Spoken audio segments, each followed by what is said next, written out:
साथियों नमस्कार, मैं दीपक मिश्रा, राष्ट्रीय महासचिव भारतीय युवा कांग्रेस। साथियों, लॉकडाउन को 60 दिन पूरे हो चुके हैं और आज हम सबको ये आकलन जरूर करना चाहिए कि लॉकडाउन से भारत देश ने क्या पाया और भारत देश की जनता ने क्या खोया। साथियों, 30 जनवरी को हिंदुस्तान में पहला कोरोना संक्रमित व्यक्ति पाया गया। 25 मार्च से लॉकडाउन शुरू हुआ।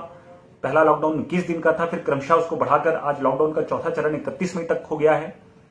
जब लॉकडाउन शुरू हुआ था तो उस समय भारत देश के प्रधानमंत्री नरेंद्र मोदी जी ने टीवी चैनलों में आकर ये कहा था कि जान है तो जहान है, जो जहां है वहीं रुक जाए, क्योंकि कोरोना के संक्रमण की चेन को तोड़ने के लिए 21 दिन के लॉकडाउन की बहुत आवश्यकता है। और जो गरीब मजदूर हैं, जो प्रवासी मजदूर हैं, उन लोग परेशान ना हो, वो जहां वहीं रहे, उनको भोजन राशन पानी की व्यवस्था सरकार करेगी। लॉकडाउन इस हिंदुस्तान की बहुत जरूरत थी, बहुत आवश्यकता थी। उस लॉकडाउन के लिए मैं उनको धन्यवाद देता हूं। लॉकडाउन के प्रथम 21 दिन के चरण में भारत देश की जनता ने, हम सब ने, गरीब मजदूरों ने उनकी बात पर विश्वास किया और लॉकडाउन का अक्षरशः पालन करने का प्रयास किया। लॉकडाउन 21 दिन के बाद बढ़ाया गया, फिर हमने उनकी बातों पर विश्वास किया, गरीब मजदूरों ने उनकी बातों पर विश्वास किया। लेकिन जब लॉकडाउन का तीसरा चरण प्रारंभ हुआ तो उस समय हिंदुस्तान के गरीब मजदूरों के सब्र का बांध टूट गया, क्योंकि उनके साथ किए गए वादे पूरे नहीं हुए थे। उनके पेट में ना अन्न का दाना था, ना जेब में पैसा था। मजबूरी में उनको यह निर्णय लेना पड़ा कि अब अगर मरना ही है तो हम दूसरे राज्य में रहकर क्यों मरें। अगर मौत को ही गले लगाना है तो हम कोरोना से लड़कर अपने गृह राज्य जाएं और मरने ही तो वहां अपने लोगों के बीच में मरें।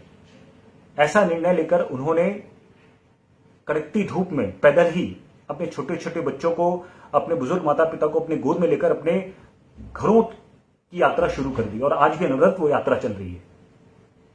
साथियों, जब लॉकडाउन शुरू किया गया उस समय हिंदुस्तान में कोरोना से संक्रमित व्यक्तियों की संख्या बहुत कम थी। आज लॉकडाउन चौथा चरण चल रहा है और हिंदुस्तान में कोरोना संक्रमित व्यक्तियों की संख्या 1,31,000 पहुंच गई है, मतलब बढ़ गई है। मतलब लॉकडाउन का जो उद्देश्य था शायद उसको हम पूरा नहीं कर पाए। कोरोना का संक्रमण लगातार बढ़ता गया और आज 1,31,000 लोग कोरोना संक्रमित हैं। और लॉकडाउन का 5वां चरण शुरू होगा कि नहीं होगा इसके बारे में भी पता नहीं है, सरकार निर्णय लेगी जो कुछ भी उचित रहेगा। तो साथियों, मेरा यह कहना है कि जब लॉकडाउन प्रारंभ किया गया था उस समय हिंदुस्तान में कोरोना से संक्रमित व्यक्तियों की संख्या कम थी। प्रधानमंत्री नरेंद्र मोदी जी, आपने 11 मार्च को समाचार चैनलों में आकर यह घोषणा क्यों नहीं करी कि भाई 24-25 मार्च से हिंदुस्तान में लॉकडाउन शुरू किया जाएगा, एक राज्य से दूसरे राज्य जाने में पाबंदी हो जाएगी, पब्लिक ट्रांसपोर्टेशन बंद हो जाएगा, हवाई जहाज की सेवाएं बंद हो जाएंगी, ट्रेन की सेवाएं बंद हो जाएंगी। तो जो भी अपने घर जाना चाहता है इस 24 मार्च तक अपने गृह राज्य या अपने घरों में पहुंच जाए, क्योंकि 25 मार्च से लॉकडाउन शुरू हो जाएगा। उसके बाद कहीं भी आप आ जा नहीं पाएंगे। उस समय कोरोना संक्रमित व्यक्तियों की संख्या कम थी, कोरोना का संक्रमण हिंदुस्तान में कम था। उस समय उस 14-15 दिन में लोग अपने अपने घरों में पहुंच जाते, कम से कम 80% लोग पहुंच जाते। लेकिन फिर भी आपने अनियोजित लॉकडाउन किया, अनियोजित लॉकडाउन आपने कर दिया। उसके बाद जब आज कोरोना संक्रमित व्यक्तियों की संख्या बढ़ती जा रही है, कोरोना का संक्रमण बढ़ता जा रहा है, तो आपने रेड, ऑरेंज और ग्रीन जोन बनाकर वहां पर छूट दे दी। अब ट्रेन सेवाएं भी आप चालू कर रहे हैं, हवाई सेवाएं भी आप चालू कर रहे हैं और ट्रांसपोर्टेशन भी आप शुरू कर रहे हैं। मतलब जब कोरोना संक्रमण हिंदुस्तान में कम था तब आपने लॉकडाउन कर दिया, जब कोरोना संक्रमण बढ़ता जा रहा है तो आप सभी ट्रांसपोर्टेशन शुरू कर रहे हैं।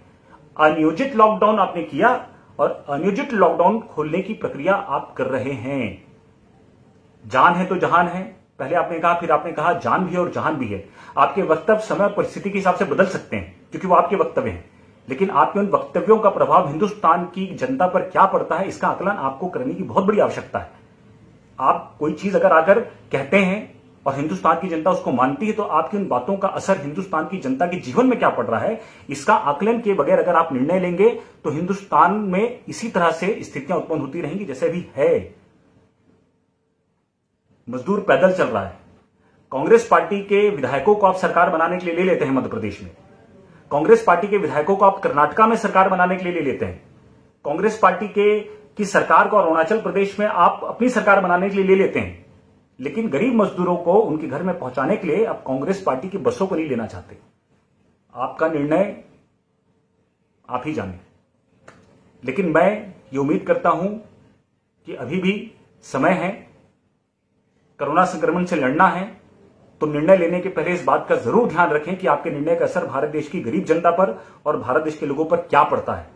आपके निर्णय का असर भारत देश की जनता पर सकारात्मक पड़ता है, नकारात्मक पड़ता है, इसका निर्णय जरूर लें, उसके बाद ही निर्णय लें। कोरोना से संक्रमण की लड़ाई में आपके सकारात्मक निर्णय के हम साथ रहेंगे, लेकिन नकारात्मक आपके निर्णयों की हम आलोचना भी करेंगे।